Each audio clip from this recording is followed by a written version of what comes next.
नमस्कार दोस्तों, जय जोहार। मैं कौशल तिवारी और बिहनिया संजय में आपका स्वागत है। सत्ता हमारी है, इसलिए पार्टी भी हमारी है और उसे हमारे अनुसार ही चलना होगा। समूचे देश की राजनीति को अपने अनुकूल साध लेने की कोशिश में लगे मोदी शाह ने कल पार्टी के भीतर ही ऑपरेशन मोसा चला दिया। मोसा यानी मोदी शाह। इस ऑपरेशन के तहत राज्यसभा में किसे भेजना है और किसका पत्ता काट देना है, किसे महत्वपूर्ण स्थान पर बैठाना है और किस मंत्रियों को लोकसभा का चुनाव लड़ाना है, सब कुछ साफ कर दिया गया है कि 2024 जीतने के लिए ऑपरेशन मोसा पार्टी के भीतर जबरदस्त ढंग से चलेगा और राज्यसभा में जो प्रत्याशियों के नाम की घोषणा की गई है वह तो एक वानगी है। लोकसभा के चुनाव में भी यही कुछ होगा, यानी मनमाने ढंग से नए चेहरे लाए जाएंगे। उत्तर प्रदेश में सुधांशु त्रिवेदी को छोड़कर किसी भी पुराने चेहरे को स्थान नहीं दिया गया है, सब कुछ नया है। यही स्थिति दूसरे राज्यों में भी है।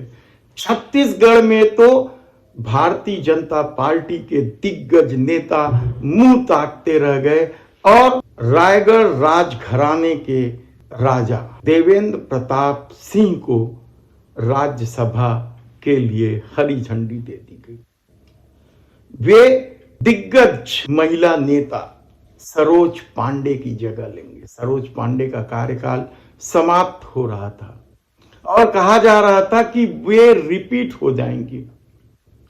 लंबे समय तक पार्टी के दमदार नेता में शुमार सरोज पांडे को राज्यसभा में नहीं भेजने का यह भी अर्थ लगाया जा रहा है कि अब उनकी राजनीति की उम्र पूरी हो गई। हालांकि किसी की भी राजनीति की उम्र पूरी होने का अंदाजा इतना जल्दी लगाना मुश्किल है, क्योंकि जिस पार्टी ने 70 पार के लोगों को टिकट नहीं देने की बात कहते हुए मार्गदर्शन मंडल में लाल कृष्ण आडवाणी, मुरली मनोहर जोशी जैसे नेताओं को डाल दिया था, वे भी विधानसभा के चुनाव में कई प्रत्याशी 70 साल से अधिक उम्र के उतारे हैं।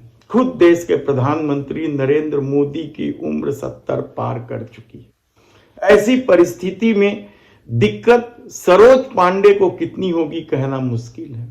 उन्होंने विधानसभा की भी टिकट मांगी थी, लेकिन पार्टी ने उन्हें नहीं दिया।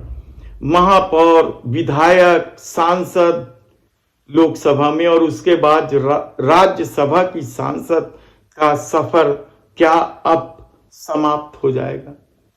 ये छत्तीसगढ़ की राजनीति को लेकर एक नया सवाल है और कहा जा रहा है कि सरोज पांडे को लेकर मोदी शाह के पास जो रिपोर्ट जा रही थी वह ठीक नहीं था और यही वजह है कि उन्हें विधानसभा में भी नहीं उतारा गया था। दूसरा नाम राम प्रताप सिंह, आदिवासी नेता है। कहा जा रहा था कि उन्हें इस बार राज्यसभा में भेजा जाएगा और आदिवासियों को साधने के लिए मोदी शाह राम प्रताप सिंह का इस्तेमाल करेंगे, लेकिन वे भी किनारे कर दिए गए, उनका भी पत्ता साफ कर दिया गया और रायगढ़ राजघराने के देवेंद्र प्रताप सिंह को टिकट दे दी गई। वे जिला पंचायत के सदस्य भी हैं और लैलूंगा से आते हैं। उन्होंने लैलूंगा विधानसभा से टिकट मांगी थी। विधानसभा की टिकट तो नहीं दी गई, लेकिन राज्यसभा पहुंचने का उनका रास्ता साफ कर दिया गया। इसके अलावा भी कई नेता थे छत्तीसगढ़ में जो मोदी शाह की तरफ मुंह उठाए खड़े थे या मोदी शाह की मुंह ताक रहे थे, उन्हें टिकट नहीं दी गई। उत्तर प्रदेश में भी यही स्थिति है, बिहार में भी यही स्थिति है। हालत यह है कि दूसरे पार्टियों से आने वालों को टिकट दे दी गई है। क्या इसे लेकर नाराजगी सामने आएगी कहना कठिन है, क्योंकि ये दौर मोदी शाह का दौर है। उनकी ठसक, उनकी धमक के आगे अच्छे अच्छों की बोलती बंद है। ऐसे में कौन सामने आएगा? और जब सिर पर लोकसभा का चुनाव है और उम्मीद लोकसभा चुनाव की टिकट का भी है, तब सवाल यह है कि क्या जिन लोगों की टिकट काटी गई है राज्यसभा के प्रत्याशी के रूप में, उनमें से कुछ लोगों को लोकसभा का चुनाव लड़ाया जाएगा। छत्तीसगढ़ में 11 सीटें हैं लोकसभा की, जिसमें से 9 सीटें भारतीय जनता पार्टी के पास है। उसमें से रेणुका सिंह, गोमती साय जैसे लोगों को विधानसभा में भेजा गया है। तब क्या 11 के 11 चेहरे नए होंगे, या फिर सरोज पांडे या राम प्रताप सिंह लोकसभा का चुनाव लड़ेंगे?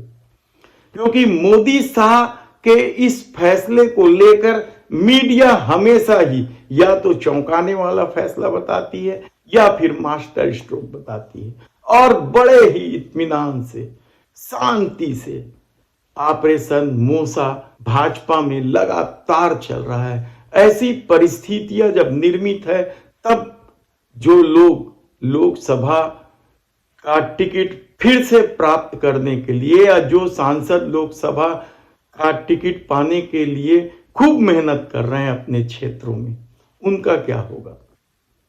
मोहन मंडावी हैं, तो इधर रायपुर लोकसभा से सुनील सोनी भी हैं, दुर्ग से विजय बघेल भी तो दावेदार हैं। उन्हें विधानसभा का चुनाव लड़ाया गया था भूपेश बघेल के खिलाफ, लेकिन वे हार गए।